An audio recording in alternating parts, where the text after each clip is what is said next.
Mateus 24, existe alguns pontos ali. Ali fala de 3 tipos de sinais específicos. Sinais do mundo físico, sinais do mundo social e sinais do mundo religioso. Isso aqui é uma base para você entender os sinais. Qualquer um que quiser entender os sinais que apontam para a vinda de Cristo, é só olhar esse tripé aqui. Sinais do mundo físico, sinais do mundo social e sinais do mundo religioso. No mundo físico, Jesus falou que haveria abalos sísmicos na terra e no mar. Na terra é chamado de terremoto, no mar é chamado de maremoto. Abalo sísmico. Haveria esse descontrole da natureza que envolve os cataclismas, desde furacões, nos céus, quedas de meteoros de cunho perigoso em relação à Terra,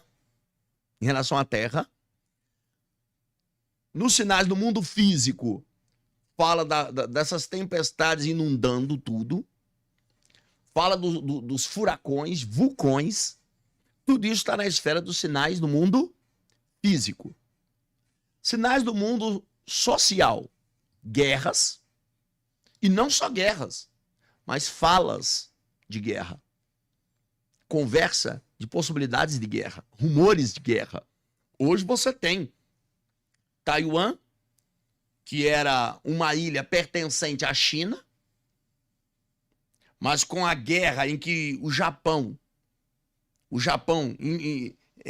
infligiu grande poder sobre a China, lá atrás, nos anos início dos anos 90, do século XIX, do século XX, início do século XX, o Japão exige da China que dê a independência da Coreia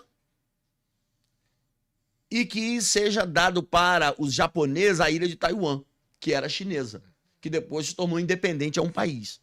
Então você tem um conflito hoje entre China e Taiwan, que a China queria de volta, anexar de volta, assim como você tem a Rússia e a Ucrânia, que começou por causa da Crimeia. Porque quando a Crimeia ela foi trazida para ser governada pelo Ocidente, com a influência dos Estados Unidos, porque a Crimeia ela sempre esteve ali debaixo do controle da União Soviética, da URSS, né? A União Soviética, a União Russa Soviética. Mas quando um czar russo caiu e a Crimeia, o presidente, aliás, quando o presidente da Ucrânia, quando ele era aliado com a Rússia, a Crimeia pertencia à Ucrânia. Mas quando esse presidente da Ucrânia caiu e o próximo que veio começou a se bandear para o lado da América do Norte, dos Estados Unidos, e os americanos querem colocar base lá, aí os russos não gostaram por causa dessa anexação da Crimeia. Foi lá para tomar a Crimeia. De lá para cá, esse conflito com a Ucrânia. Então, a Ucrânia e a Rússia é um outro ponto a ser analisado no contexto geopolítico dessa batalha entre eles. Até mesmo porque, quando você olha Rússia, você olha as nações que estão ali ao redor da Rússia, faz tudo parte daquela profecia de Ezequiel, capítulo 38 e 39, da batalha Gog e Magog. Tubal, Javã, toda a Og, todos aqueles territórios descritos em Ezequiel, capítulo 38 e capítulo 39, corresponde à Turquia, que era a antiga Pérsia, corresponde à Turquia, corresponde à Rússia, corresponde a Uzbequistão, que é um desses países ali árabe, corresponde ao Irã, a Líbia, o Sudão, todos esses países ali estão dentro da profecia de Gog e Magog. Então, quando você olha para a Rússia hoje, as guerras que se faz com a Ucrânia, a China com Taiwan, e agora nós vimos essa semana a cúpula árabe. Nós vimos lá que o príncipe Mohammed bin Salman recebeu Donald Trump. Agora, olha só o que foi essa reunião. Primeiro, o que gerou financeiramente para os Estados Unidos, que a Arábia Saudita vai investir 600 bilhões de dólares nos Estados Unidos. Os Estados Unidos vai vender armas para a Arábia. É a primeira coisa. Os Estados Unidos gosta de guerra. Guerra faz os Estados Unidos crescer financeiramente. Primeiro ponto. Segundo, Ahmed al-Sarraj, que é o cara que está agora no poder da Síria, que é o inimigo de Israel. O Trump já foi lá. Esse Mohammed bin Salman foi quem intermediou a reunião desse líder da Síria. E o que Donald Trump fez lá?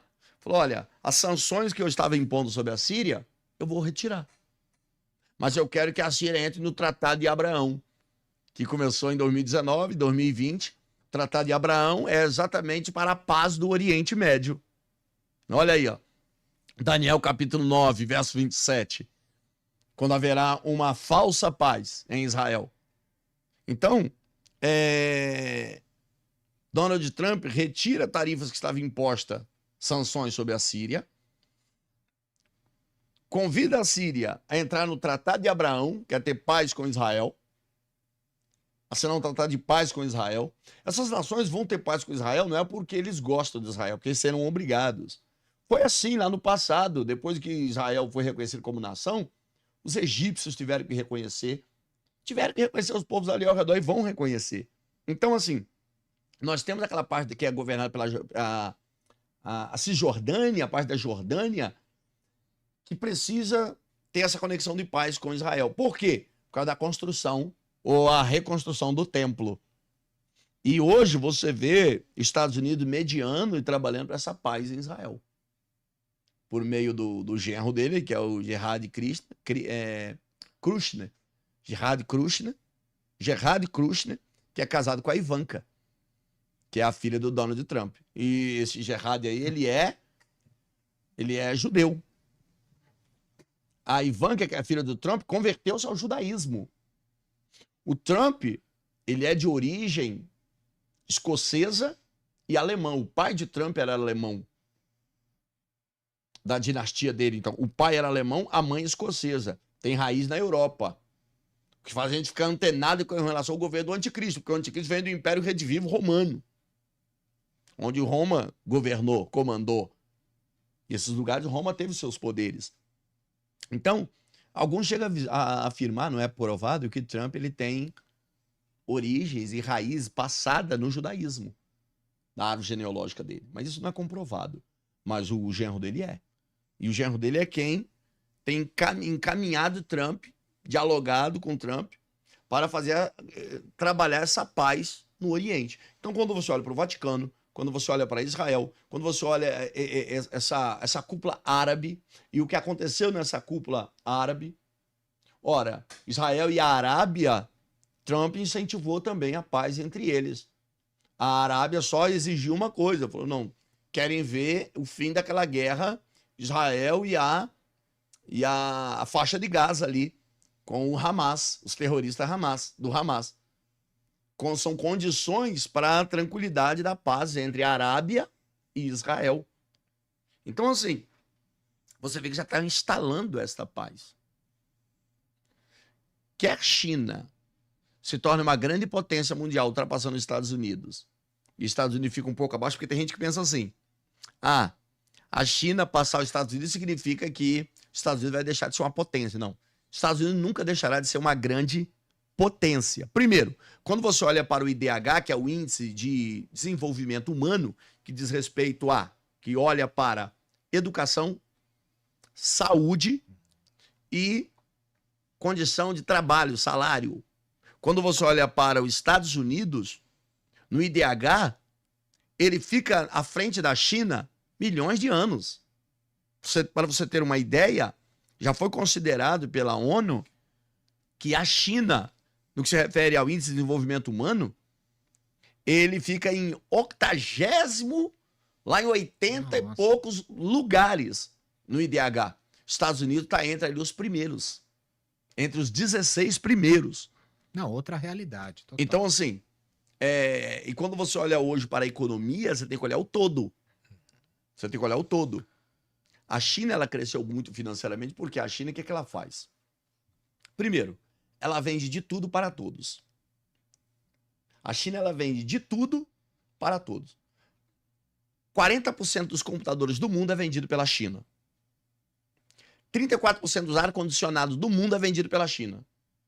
70% dos celulares do mundo, que o mundo compra, é vendido e é produzido pela China. A China ela tem produto para o rico e para o cidadão de classe social baixa, para o pobre. Pobre gosta da China. A China, você fabrica uma taça dessa, com cristal, linda, desse jeito. A China vai lá e fabrica uma porcaria. Perdoa meu linguajar chula.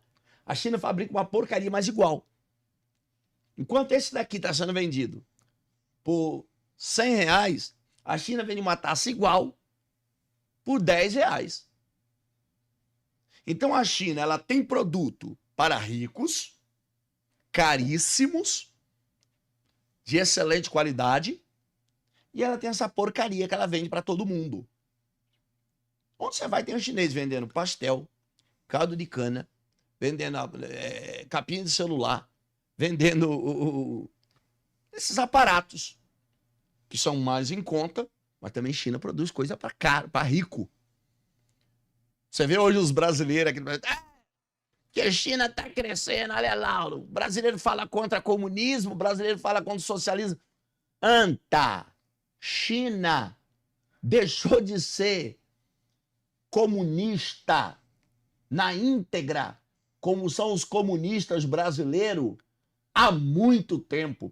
Mao Tse-tung, nos anos 70, que contribuiu para a morte de 30 milhões de pessoas pela fome, a miséria, a matança, quando ele trouxe aquela República Chinesa, a República Chinesa com viés socialista, quando ele foi sucedido após a sua morte, já nos anos 80, o cara que assumiu no lugar dele já abriu a China para o mundo.